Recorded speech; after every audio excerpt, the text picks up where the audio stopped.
Olá pessoal, tudo bem? Aqui é o professor José Ivo com Fundamentos de Enfermagem. Hoje nós vamos abordar tudo sobre os dispositivos, sondas, drenos e estomas, tá? Como também as periodicidades de trocas.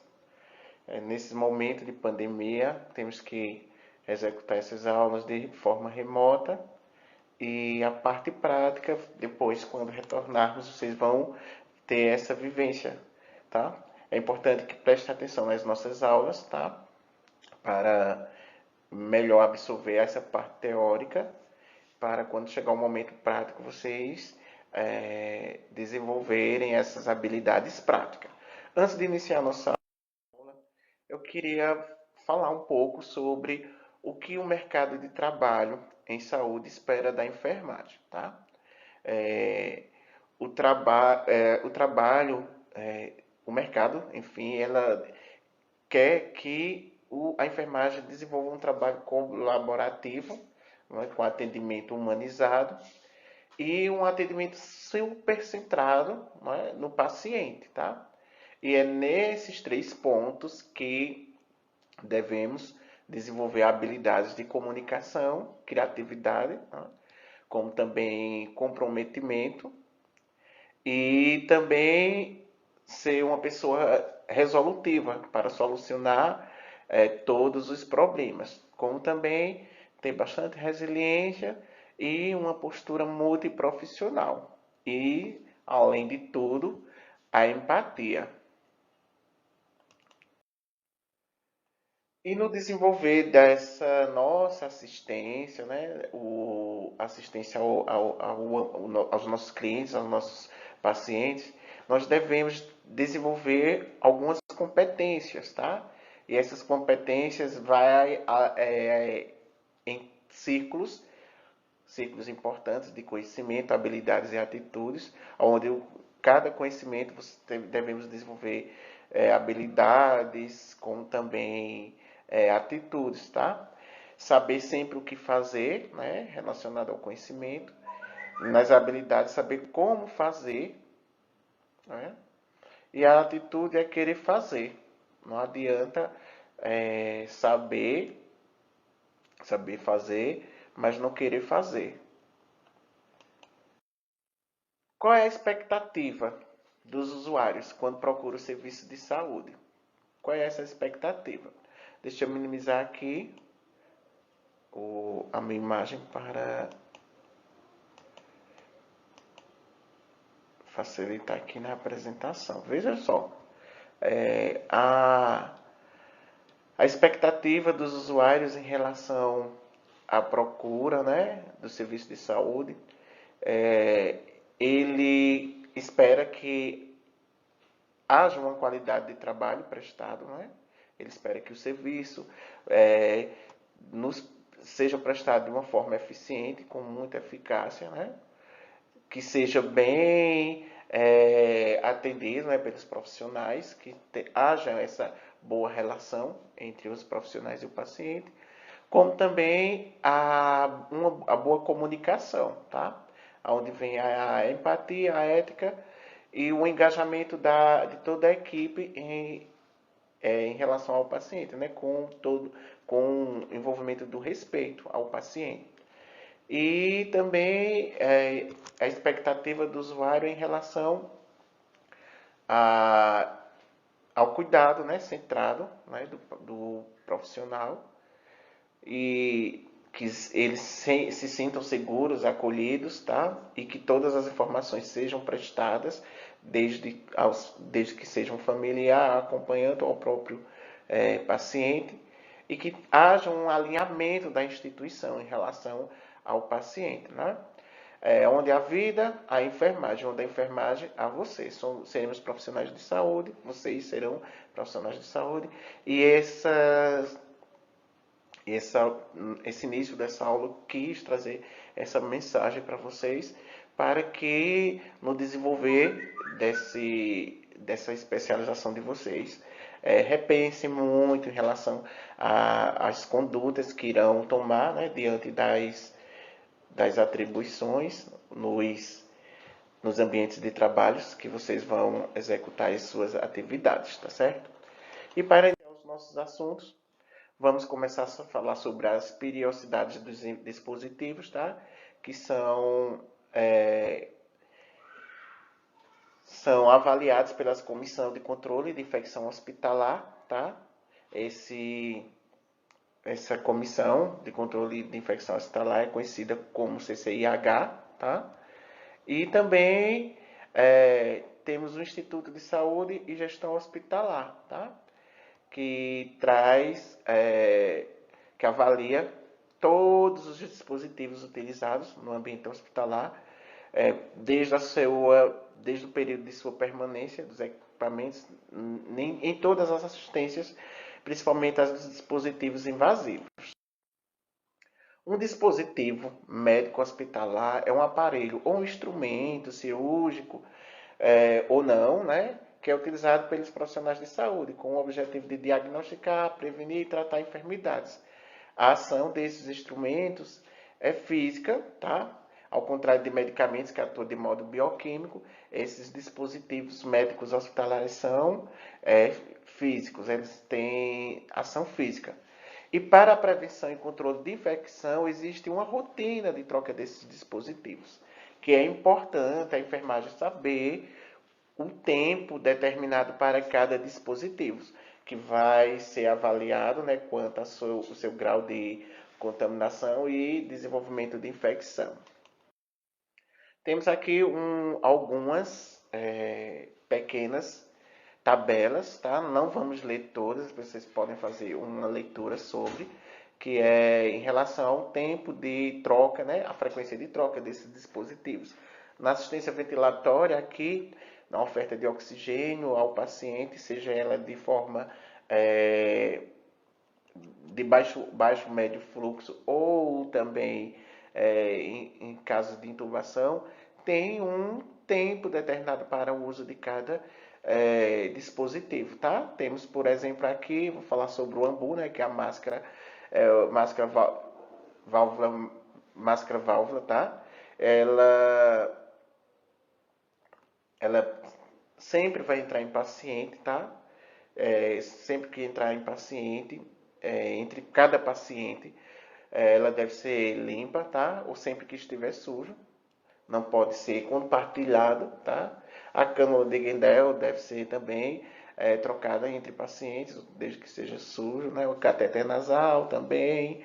Aí temos aqui alguns filtros, circuito, devem todos serem trocados antes de um paciente para outro. Temos ainda como exemplo também aqui o traqueóstomo metálico, né? No hospital não tem troca programada, só por indicação médica. Agora no domicílio também é sem troca programada, exceto em caso de oxidação e com indicação médica, tá? E existe a máscara Venturi, que é a troca de paciente entre pacientes, ou sempre que sujo. Sempre todos esses dispositivos vão ter uma periodicidade de trocas, ou seja, um tempo para ser trocado, né? Aí, em relação aos dispositivos vasculares, né? Temos os acessos, os catéteres de acesso, temos o acesso intraósseo, que pode ser trocado até 24 horas. As seringas para dieta interal, né? A troca de seringa a cada horário da dieta. O catéter arterial periférico a cada 5 dias ou 72 horas, tá? O catéter pulmonar também, tá? E o que mais? Catéter umbilical, arterial é 5 dias, o venoso é 10, o catéter venoso central é sem troca programada. E assim vamos, né? Temos o venoso periférico em adulto, que pode até 96 horas, né? Temos que fazer essas observações. Se for um paciente que é de difícil acesso, aí tentar ficar mais um pouquinho, tá? Com esse acesso, aí pode ser até 96 horas, tá? Em crianças, tem que ser feito o acesso, mas tem que ficar até o término da terapia endovenosa, que tem essas observações também. E temos alguns sistemas de infusões, tá? Que são os equipos de macrogotas ou microgotas para hidratação venosa, né? A BIC, né? Ou IMBIC, que é a bomba de infusão, tem que ser feita a cada 96 horas. Os equipes de infusão intermitentes, os equipes de infusão intermitente têm que ser trocados a cada uso. Aí, assim, temos vários exemplos, né, de equipes para administração de propofol, de bomba de infusão de drogas vasoativas, entre outras, que todas essas têm recomendações importantes para ser realizada essa troca para não desenvolver infecção. Tá? Temos a cistostomia, que é sem troca programada, a gastrostomia, sem troca programada também, ou trocar quando houver indicação médica, né? O sistema de diálise peritoneal é 48 horas, sonda nasointeral, 90 dias, né? Videoobservação. Isso não quer dizer que não pode ser trocada antes, vai depender do uso, né? Do uso prolongado, o que vai ser administrado, entre outras particularidades, tá? O que são sondas, tá? Vamos iniciar agora nosso estudo sobre sondas. Sondas são definidas como tubos que são introduzidos diretamente, tá? Em algum canal do organismo ou cavidade, né? Usada para fins propedêuticos, sendo que por meio das sondas se encontra pode-se encontrar algum corpo estranho ou outro tipo de situação mórbida. Esse material é um material médico que pode ser fabricado em borracha ou plástico, né? É flexível, atóxico e possui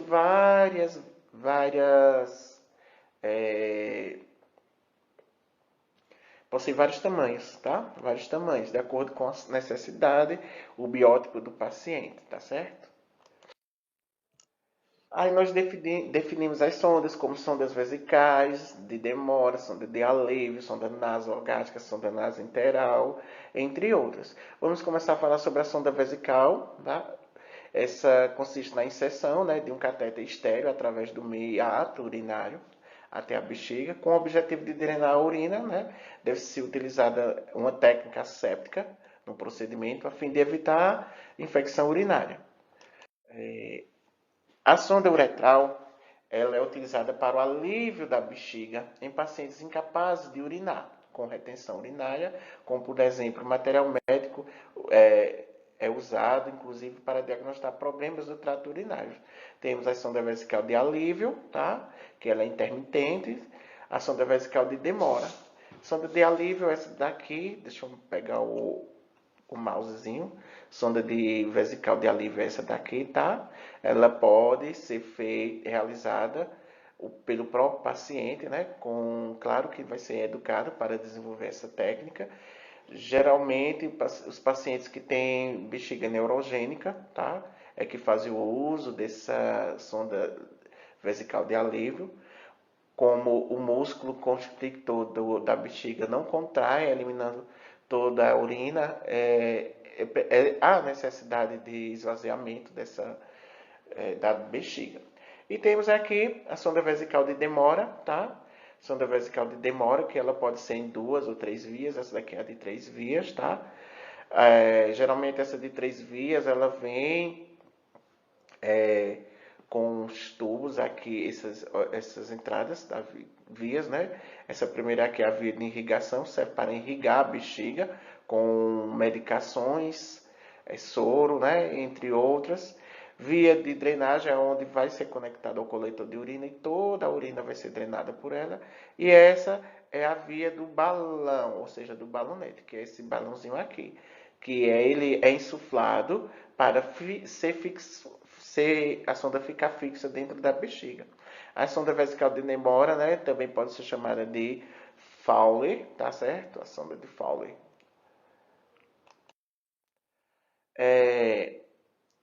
Como já havia falado, temos a sonda de alívio, né, que é o do cateter uretral, e a de demora, que é o cateter de Fowler. O primeiro vai ser sempre indicado em caso de retenção urinária aguda, e o segundo em caso em que há necessidade de observação contínua do fluxo urinário, tá certo?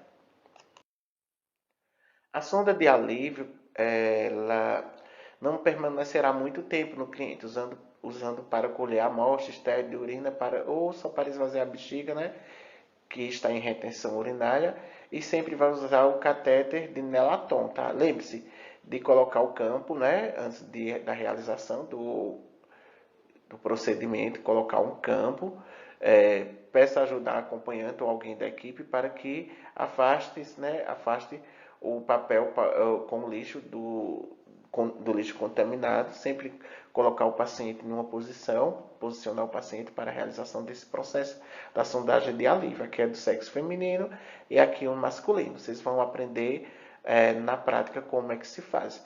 Lembrando que esses procedimentos de sondagem, né, são procedimentos privativos do enfermeiro, né? O enfermeiro técnico de enfermagem não realiza procedimento, porém há essa necessidade de conhecer como é realizado e também quais são os materiais adequados para a realização desses procedimentos, porque é o técnico que auxilia o enfermeiro no desenvolvimento dessa assistência. Aqui tem um vídeo, tá? Não é um vídeo um pouco comprido, de uma longa duração. Vocês podem dar play nesse vídeo depois, só para ver como é que é realizado esse cateterismo vesical de alívio, tá? Faz parte da aula também, vocês vão ver na prática como é realizado, mas eu quis pegar esse vídeo e trazer para vocês ver como é que ocorre esse cateterismo vesical de alívio, tá bem? Os materiais que vamos utilizar para o cateterismo da sondagem de alívio, ou seja, a sondagem de alívio, vão ser um par de luvas esterilizada, uma sonda vesical de alívio, né, ao qual vocês já viram qual é, um tubo de xilocaína gel estéreo, né, uso único, para ajudá-lo na lubrificação para a passagem da sonda, e também fazer com que o gel, né, a xilocaína vai favorecer um conforto, né, de anestesia no canal para que o paciente não sinta tanto incômodo nem dor. Vamos ter a bandeja para cateterismo, tá? Essa bandejazinha quadradinha de metal, um papagaio, uma comadre, pacotes de gás, biombo, que é para proteger a integridade e a privacidade do paciente, e sacos de lixo. Para a sonda de demora, nós vamos utilizar o quê? Um par de luvas estéreis e outro par de luvas de procedimentos. Uma sonda vesical de alívio ou de demora. No caso é de demora, tá? Eu coloquei de alívio, mas é de demora. Um tubo de xilocaína, tá? De uso único. Seringa de 20 ml. Um campo esterilizado. Uma bandeja para cateterismo. Ampolas de água destilada, 2 de preferência. Porque essas ampolas de água destilada geralmente são 10 ml, aí a gente pega duas, que vamos precisar das duas para aspirar e injetar a água no balonete, tá? Coletor de urina, sistema fechado, um pacote de gás, biombo e saco de lixo, tá?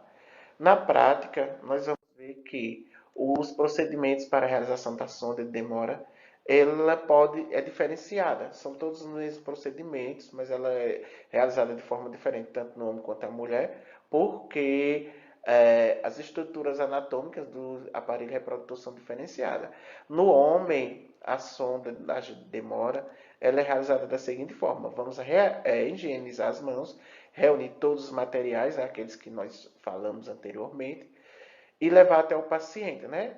Antes, vamos preparar o paciente, colocar ele em posição confortável, orientando do procedimento que vai ser realizado e promover o ambiente iluminado e privativo, tá? Explicar o procedimento ao paciente, calçar as luvas de procedimentos, verificar as condições de higiene do processo do períneo, né? Se necessário. Vamos proceder à higienização com água morna e sabão e secar após. Vamos posicionar o paciente em decúbito dorsal, com as pernas afastadas, visualizar o meato urinário, retirar as luvas de procedimentos, utilizar o material sobre uma mesa em um local disponível e estéreo, né? Abrir o pacote de sonda, acrescentado, né?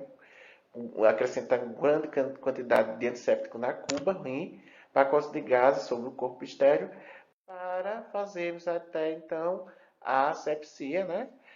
Vamos acrescentar aproximadamente 10 ml de xilocaína, gel, na seringa, tendo em vista que o cuidado de descartar o primeiro jato, de não contaminar a seringa, tá? Pode deixar no próprio invólucro e retirar o ímbolo, né, com a gás. Vamos caçar as luvas estéreis, dobrar aproximadamente 7 folhas de gases e colocá-la na cuba com um antisséptico e proceder na antisepsia do períneo, tá? Vamos, a bolsa escrotal é posterior à do pênis. Vamos utilizar gases embebidos e antisséptico iniciando com movimentos circulares em todos ou perpendiculares, né, no sentido do prepúcio para a base do pênis. Depois, com o auxílio da gase estéreo, vamos afastar o prepúcio e com a glande exposta, vamos fazer a asepsia da região peniana. Novamente, com movimentos circulares, em sentido da glande, para a raiz do pênis, mantendo o prepúcio tracionado, né? Por último, vamos realizar a antisepsia do meato em movimento circular, no sentido do meato para a glande. Vamos colocar o campo fenestrado de maneira a permitir a visualização de todo o meato, né, uretral. Vamos colocar na cuba rim sobre o campo fenestrado. E em frente à fenestra do campo, vamos introduzir no meato urinário 10 ml de xilocaína, tá? Gel, com o auxílio da seringa, e colocar nas extremidades da sonda também. Geralmente a gente só coloca nas extremidades da sonda, não coloca diretamente no meato urinário, tá? Vamos introduzir em torno de 15 a 20 centímetros, né? Que está sobre o campo externo, com a mão não dominante. Vamos posicionar o pênis a 90 graus em relação ao corpo. O paciente com a mão do corpo do paciente, né? Com a mão dominante, vamos introduzir a sonda no meato uretral do paciente até vir o retorno da urina, né, na cuba rim. Vamos desprezar a urina do frasco graduado, grampeando a sonda com a ponta de um dos dedos, tá? Esvaziando a cuba quantas vezes for necessário. E vamos retirar a sonda. Quando parar de sair a urina, vamos grampear a sonda com os dedos e puxando da bexiga, liberando a urina restante no interior da sonda para dentro da cuba rim. Vamos retornar o prepúcio com a posição anatômica, retirar o antisséptico da pele do paciente com auxílio da compressão úmida, secando em seguida. Vamos verificar o volume drenado, recolher o material providenciado e descartado, né? E armazenar adequadamente. Vamos higienizar as mãos e registrar o procedimento na evolução ou na folha de observação, que são complementares, né? E que é de responsabilidade da enfermagem, tá certo? Já na sonda de demora da mulher, vamos fazer quase a mesma, né, assistência, levando em consideração que o sexo é feminino, é uma mulher, e a posição ela vai estar em decúbito dorsal com as pernas flexionadas e afastadas, para melhor visualização do meato urinário. Mas os procedimentos são todos os mesmos, tá? Aí vamos abrir a sondagem, fazer toda aquela asepsia, tá? Calçar luvas, colocar o campo fenestrado de maneira a permitir a visualização do meato urinário. Com a mão não dominante e o auxílio da gás, afastar os grandes lábios e expor o meato uretral, né? Em seguida, com a mão dominante, introduzir a sonda, que xilocaína 2%, nas suas extremidades do meato urinário da paciente, até retornar a urina, né, a intermédio da bolsa e coletora, ser seguro introduzir mais uma porção a fim de evitar inflamar e insuflar o balonete, né, no canal uretral, pois o mesmo deve ser insuflado, inflado no interior da bexiga urinária, tá? Após inflar o balonete com 15 a 20 ml de água destilada, deve ser tracionada a sonda para verificar se ela está na bexiga, né? Vamos retirar o campo fenestrado, remover o antisséptico da pele do paciente com auxílio de uma compressão úmida. Vamos secar em seguida e vamos fixar com micropore, né, o corpo da sonda na parte interna da coxa do paciente, tendo cuidado para não deixá-la tracionada, tá? Vamos pendurar a bolsa coletora em um suporte localizado abaixo do leito ou das grades, né? Recolher o material providenciado, lavar as mãos, registrar os procedimentos. O teste do balonete pode ser feito em um desses momentos. Dentro do campo estéreo, né? Colocando a seringa e a sonda no campo estéreo, a água destilada na cuba rim. Pode-se aspirar água destilada e testar o balonete, se está íntegro, antes de dispor do material do campo, né? Ou pode-se aspirar água destilada e testar o balonete, segurando a sonda dentro do pacote e expondo apenas o local do preenchimento do balonete. Aqui nós temos um pequeno vídeo que é no YouTube, vocês podem dar um clique depois e assistir, tá? Que ele só está demonstrando como que organiza os materiais, tá certo?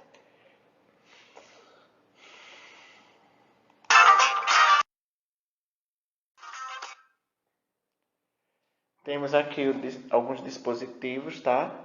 Que são utilizados também para a realização de esvaziamento, a realização do esvaziamento da bexiga, né? O dispositivo de incontinência urinária, o Uropen. O Uropen, ele é um dispositivo que se adapta ao pênis, tá? Se adapta ao pênis para coletar a urina na extremidade que se conecta um material de látex como um preservativo, né, que fecha todo o corpo do pênis e é interligado a um tubo, né, que leva a urina até o saco coletor, certo? Existem alguns que são adaptados como se fossem calcinhas, né, fraldas.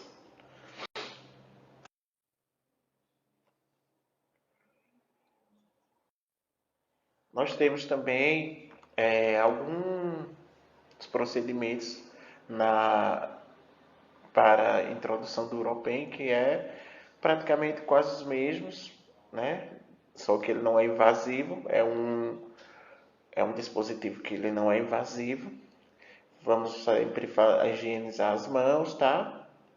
Conforme os protocolos, tá? Separar o material necessário, confirmar o procedimento, o paciente, né, a ser realizado, identificar o paciente e explicar o procedimento ou ao acompanhante, posicionar o biombo no leito do paciente para preservação e integridade, né, do paciente, colocar os EPIs, colocar o paciente dentro do decúbito dorsal, higienização da íntima, com solução padronizada pela instituição, retirar o material utilizado para higiene íntima e trocar as luvas de procedimento,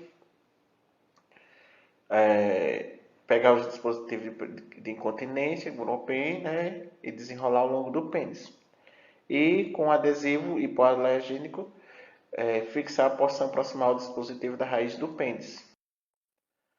Aí devemos conectar a extensão da bolsa coletora ao dispositivo de incontinência urinária, tá? Fixar o tubo de extensão na bolsa coletora, auxiliar o paciente a se vestir ou colocar fralda descartável, tá? Ou sempre auxiliar. Deixar o paciente super confortável, desprezar os materiais descartáveis, recolher o material do leito, né? Desprezar os sacos plásticos e resíduos no expurgo, e descartar as luvas, lavagem das mãos e anotar o procedimento. Já em relação à sonda nasogástrica, tá? As sondas nasogástricas ou interal, elas só têm praticamente a mesma finalidade, tá? O mesmo método de introdução desse dispositivo, parecido, tá? A sonda nasointeral ela é introduzida da narina até o intestino, tem como função para alimentação. Eu coloquei aqui apenas alimentação, mas não, ela pode também ser feita lavagem intestinal, né? A sonda gástrica é usada em diferentes casos, né? A sonda gástrica aspira resíduos gástricos, né? Evita hemorragias, distensões abdominais, mantém o controle do medicamento e coleta de material para exame. Essa é a função da sonda nasogástrica. Para melhor entender, o nosso tubo, o nosso aparelho digestivo, ele é composto pelo esôfago e estômago, tá? Eles são tubos, esses dispositivos são tubos de borrachas macias tipo leve, são menos irritantes, mas tubos são menos resistentes, mas os tubos de polietileno necessitam de menos cuidados, né? Utilizados para descompressão gástrica e remoção de resíduos gástricos e esofágicos, né? No pré-operatório em pacientes semi-obstrução completa desses órgãos, ou seja, esses dispositivos sempre vão estar em contato com esses dois órgãos, né? Esôfago e estômago, tá? Temos aqui vários tipos de sondas. Temos aqui a sonda nasogástrica, tá? De silicone, a sonda gastrostômica e a sonda gástrica de Levine. Na verdade, essa daqui é sonda de silicone, ela é a sonda nasointeral, tá? Que vai ser adicionada diretamente no intestino. A sonda de Levine, a gástrica. Lembramos que na anatomia e fisiologia do sistema digestório, o intestino delgado, ele é que recebe todos os nutrientes, né, que foram desembocados do estômago, né? São utilizados tubos para descompressão do delgado, né, proximal, em presença de obstrução, podem ser de lumen único e tendo um balão de sua porção distal, no qual pode ser ejetado, né? Ou geralmente essa sonda é a sonda nasointeral, tá? É a sonda que vai estar diretamente conectada ao nosso ao duodeno, né? E para confirmar a sonda nasointeral é necessário que haja o auxílio de um raio-x, tá? Na nossa terapia nutricional, pode ser feita a terapia de forma oral, né? Dieta normal e especial, enteral por sonda e parenteral por vias endovenosas, tá? A nutrição enteral, passagem de dieta, como mostra essa imagem, nós vamos ter as sondas nasogástrica, orogástrica e a nasoenteral, tá? Ou a sonda de gastrostomia ou a de jejunostomia, tá certo? Vemos aqui que a sonda nasogástrica representada pela cor lilás, né? Ó, chega aqui, ó, até o estômago, tá? Já a verde, que é a orogástrica também, vai ser até o estômago. Como é que a naso e a oro todas estão conectadas diretamente ao estômago? Sim, por quê? Pode ser feita por as duas vias, né? Levando em consideração algumas particularidades. A nasogástrica não deve ser administrada por causa de se o paciente apresentar lesões a nível de face, né, ou no nariz, ou tiver algum desvio de septo, né, nasal, não pode ser realizada por essa via nasal, aí vai se fazer a oro. Já a sonda nasointeral, representada pela cor azul, ela é conectada diretamente, né, passa pelo estômago e chega até o intestino, tá? Até o intestino. E temos a sonda de gastrostomia, tá? Que é a marronzinha clara. E a jejunostomia, que é do jejum. A primeira porção do intestino delgado, tá?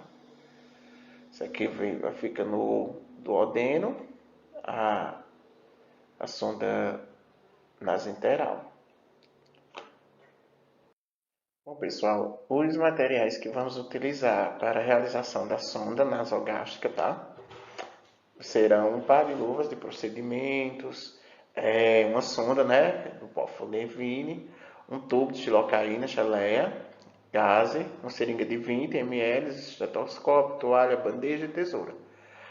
A sonda nasogástrica, também conhecida como sonda de Levine, é uma das mais usadas nas áreas medicinal. É fabricada por material de PVC, totalmente maleável, transparente e atóxica, né? Diferente da sonda nasointeral, que a sonda naso precisa de um raio-x para confirmar sua localização. E a sonda nasointeral também possui um fio guia, né? Que requer o exame do raio-x. Esse fio guia auxilia para a localização dessa sonda.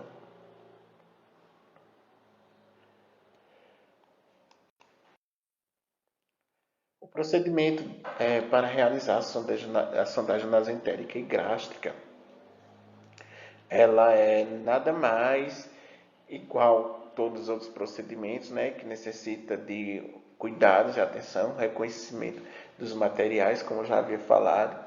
Devemos higienizar as mãos, preparar o material em ambiente, né, paramentar-se adequadamente, explicar ao paciente sobre a importância, os benefícios do procedimento, deixar o paciente posicionado em posição Fowler, a 45 graus, sem travesseiro, medir a sonda da ponta do nariz ao lobo da orelha até o apêndice tifoide, daí mais 30 a 40, daí né, mais ou menos 30 a 40 centímetros, e deve ser marcado com esparadrapo para na hora da sua introdução não ser introduzido além desse valor da mensuração. Antes de introduzir a sonda, devemos lubrificar a ponta da sonda, tá? Passar a sonda através de uma das narinas, solicitar ao paciente que auxilie, quando possível, deglutindo a sonda quando passar pela faringe. Pode haver náuseas, vômitos, portanto, deixar o paciente repousar alguns minutos, fazer uma flexão cervical nessa tarefa, né? Pode ser útil em pacientes entubados e sedados. Devemos introduzir a sonda até a porção marcada com esparadrapo, tá certo? E no caso das sondas nasentéricas, nós vamos retirar o fio guia segurando firmemente a sonda próximo ao nariz, para que a sonda não saia. Verificar se a sonda está bem posicionada no estômago, né? Aspirando conteúdo gástrico, injetando 20 ml de ar através da sonda e com o estetoscópio sobre o epigástrico auscultar a presença de sons estridentes, né? De forma simultânea, injetamos o ar, os 20 ml de ar, e auscultamos no estetoscópio essa presença de um som estridente. Ajustar a sonda na posição correta e fixá-la com o micropóleo sobre a pele do paciente, né? Na região nasal. Vamos identificar a data da sonda com um pequeno pedaço de esparadrapo, né? Deixar o paciente de preferência, né? Decúbito lateral direito, e mantê-lo no soro, né? Glicosado 10% a 7 gotas por minuto, ou a critério médico, né? Para facilitar a imigração da sonda até o duodeno. Vamos recolher material, retirar as luvas para lavar as mãos, anotar os procedimentos. O raio-x sempre é recomendado na sonda né, duodenal ou nasoentérica, para ver se ela está posicionada adequadamente.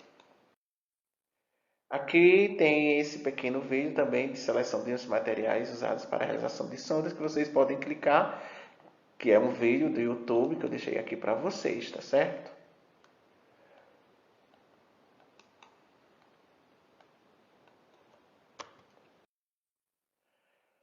Aí temos as sondas retais, tá? Sonda retal é indicada para preparação pré-operatória, exames de pacientes constipados.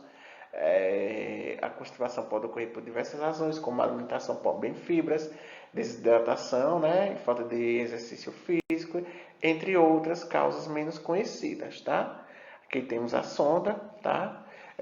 Para essa sonda é utilizada através de um procedimento chamado enema, que é lavagem intestinal, consiste na instilação de líquidos no reto e no colo sigmoide, tá? Sua principal função é promover a evacuação através da estimulação do peristaltismo.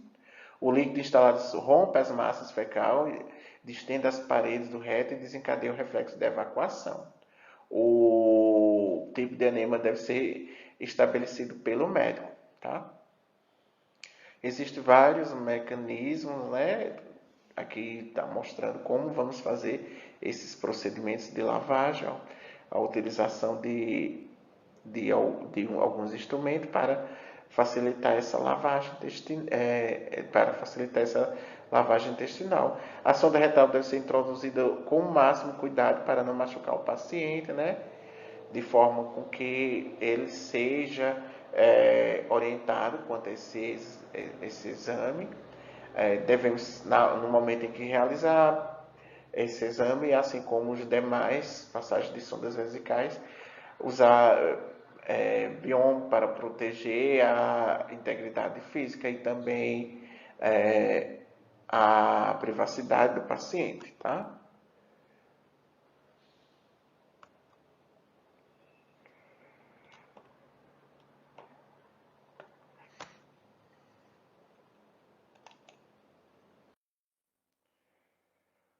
Quais são os tipos, né?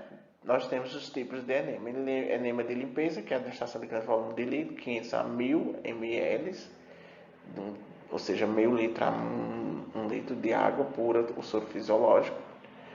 Enema de retenção à base de óleo, administrativo de volumes, que permite a retenção por algumas horas. E enema hipertônico, com volumes reduzidos, né? São soluções preparadas comercialmente contendo 120 ml, embaladas em frasco plástico macio, com a ponta lubrificada, né? E denominado de fitoenema, tá? E temos o enema medicamentoso, que é a administração de solução associada a medicamentos. Os materiais utilizados, né, para o procedimento é a solução de glicerina em frasco fitoenema, sonda retal, xilocaína, gases de procedimento, comadre, suporte de soro, irrigador, intermediário de látex, lençol móvel impermeável e pizza-cork. Tá? A realização de enfermagem no procedimento é higienizar as mãos, preparar o material, paramentar-se adequadamente, explicar ao paciente a família os riscos e benefícios do procedimento, com o objetivo de colocar o paciente em decúbito lateral esquerdo, protegendo a cama com lençol móvel impermeável, ou seja, também a posição de Sims, né? Adaptar a irrigação intermediária do látex do caso da lavagem intestinal e pendurado no suporte de soro conectado a uma ponta da sonda. Clampear o intermediário de látex, preencher o irrigador com solução prescrita. Retirar o ar, lubrificação da xilocaína, manter o paciente na posição de Sims, afastar pregas interglúteas, né? Solicitar paciente que respire profundamente ao introduzir a sonda, cerca de 6 a 10 centímetros em caso de resistência do paciente, né? Na introdução, não forçar a introdução dessa sonda. Vamos deixar a solução correr vagarosamente, pois a introdução rápida da solução pode provocar aumento peristático do peristatismo, dificultando a retenção da mesma. Solicitar o paciente para permanecer nessa posição o tempo que suportar para reter a solução, movimentando-se após para outros decúbitos, para se obter melhor efeito, conforme condições clínicas, colocar fraldas, oferecer comadre ou encaminhar o paciente ao banheiro, examinando após o conteúdo eliminado. Né? Quando for solicitado apenas o enema ou enema glicerinado, soluções prontas, segue-se a mesma rotina, sendo que nesse caso apenas se administra o conteúdo do frasco todo de uma vez. Pode ser necessário amornar as soluções.